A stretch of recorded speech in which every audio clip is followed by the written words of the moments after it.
Verdiğiniz tekbirler, söylediğiniz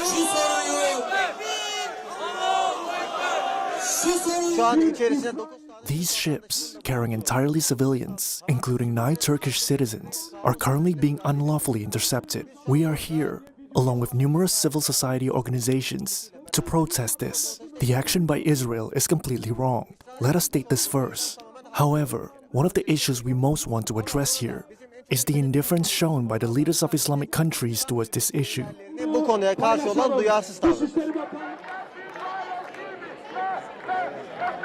Today, now, every city around the world is standing for Gaza, is standing against genocide, is standing for justice, for freedom, and for rights.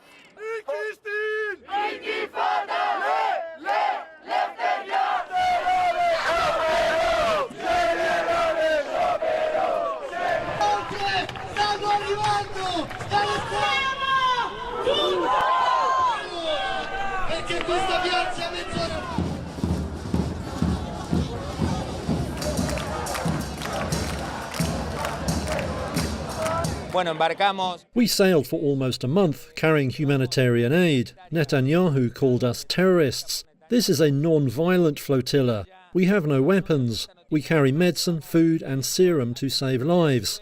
So this global outcry in support of the Palestinian people and against the Israeli genocide has already achieved an extraordinary victory with the flotilla.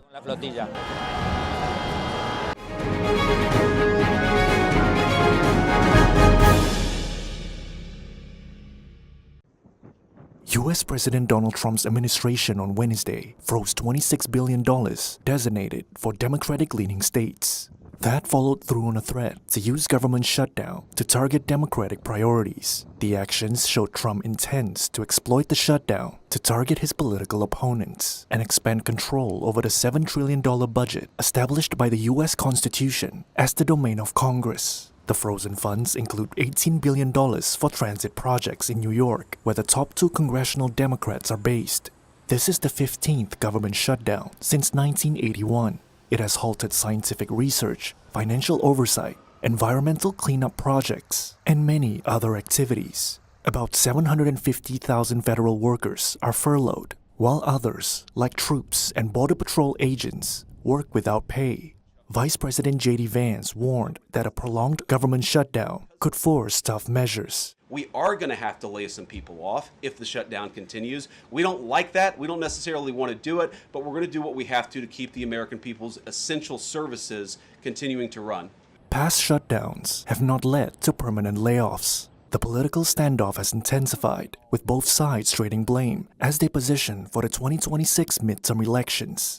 Republicans control the White House. Democrats have labeled the shutdown as blackmail, accusing Trump of exploiting the crisis for partisan gain. They said Republicans were responsible for the disruption as they control the levers of power in Washington. Republicans said Democrats are bowing to partisan pressure to oppose Trump despite backing past spending bills. They repeated the false claim that the Democrats' plan extends health coverage to undocumented immigrants. Georgetown University senior fellow Matt Glassman says a resolution could come when one side fears it's taking the blame, but he says public workers could also have a say. And then that is another aspect of this, is that workers in certain key federal roles aren't just sort of public opinion players, but can actually take steps either through things like wildcat strikes or calling in sick that can affect the quality of government services to such a degree that it forces sort of the hands of politicians. The longest shutdown, 35 days in 2018 to 2019, ended partly due to flight delays from air traffic controllers calling in sick.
zašto sam tu?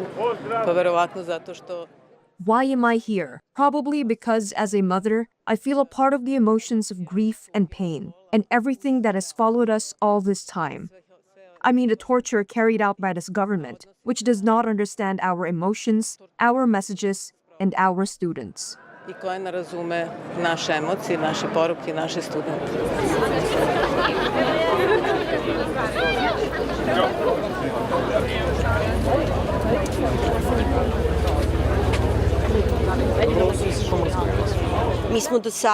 Until now, with our president, we have only been simulating democracy.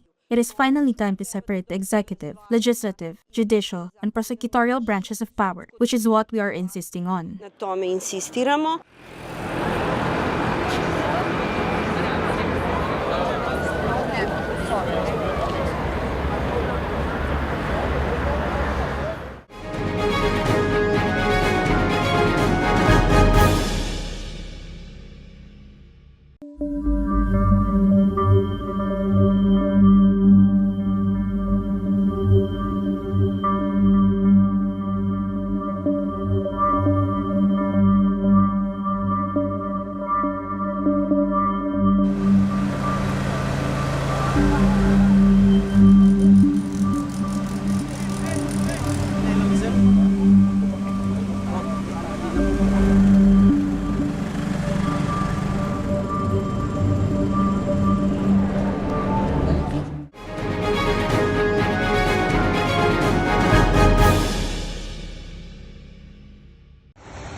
A child was among several killed in flash floods that hit southern Ukraine, authorities said on Wednesday, as torrential rain left hundreds in need of rescue and tens of thousands without power.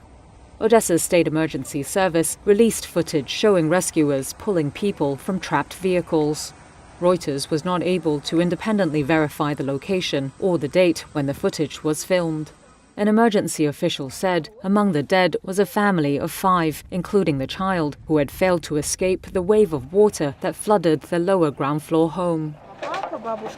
Their neighbor, Anastasia, said the child's parents and 2 grandparents also died. The doors got blocked because of the amount of water coming in, and unfortunately, I think that's how those people died. The water level started to rise very fast. The doors got blocked, and they could not open the doors.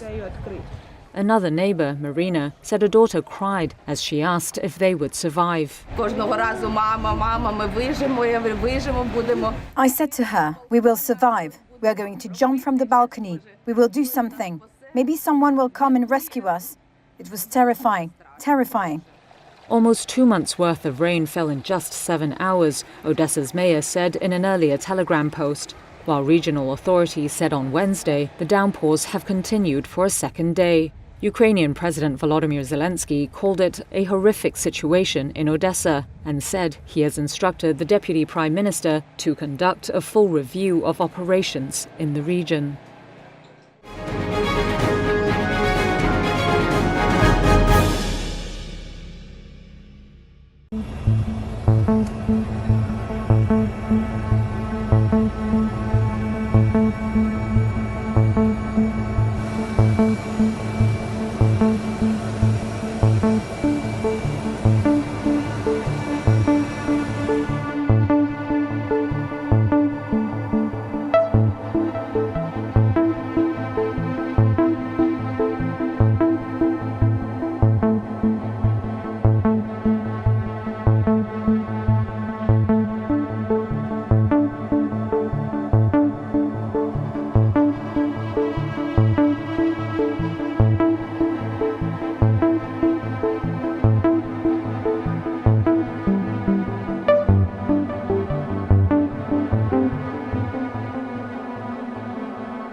Meta Platforms on Wednesday announced another step toward personalizing user content by tapping into people's conversations with its generative AI tools. Starting December 16th, user interactions with the company's AI features will be added to existing data such as likes and follows to shape recommendations for ads and content, including on its Facebook and Instagram apps. For example, a user talking about hiking with Meta AI could later be shown hiking groups, friends' trail updates, or ads for boots. Users will be notified of the change starting October 7th, and they will not have an option to opt out, though the update applies only to those who use Meta AI. Meta says it won't use conversations about sensitive topics like religion, health, or politics for ad targeting. The move comes as other tech giants, including Google and Amazon, have begun monetizing AI tools, often through cloud-based services. But few have used AI chat interactions to personalize content and ads across multiple platforms at the scale Meta is attempting. The tech giant has 1 billion monthly active users across the company's family of apps.